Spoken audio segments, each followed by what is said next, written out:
Doppler ultrasəs müayinə damarın içərisini göstərən bir gözdür.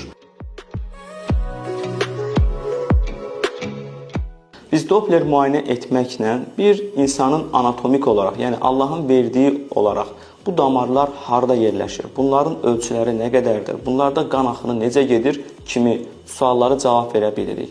Bundan başqa problemimiz varmı? Varsa hansı həcmdədir? Məsələn, damar tıxanıqlığı mı var?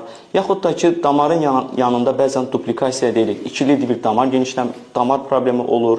Yaxud da ki, damar tıxanmış bir formadadır, yoxsa genişlənmədir. Qan axını normaldır, yoxsa geriyə qan axını var və ya zəifləmişdir. Yəni, bunların hər birinə cavab verə bilir. Ən vacib məsələ isə xəstənin şikayətlərinin, probleminin bu damarla əlaqəli olmadığını təyin edə bilirik. Bundan başqa bu insanın həqiqətən də əməliyyata ehtiyac olmadığını təyin edə bilirik.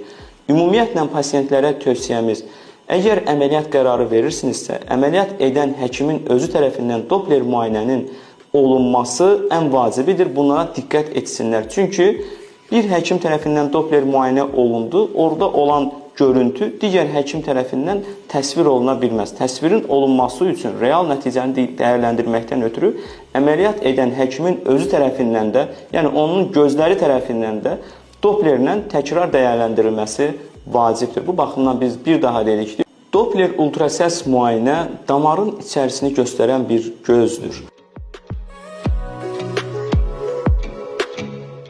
Biz Doppler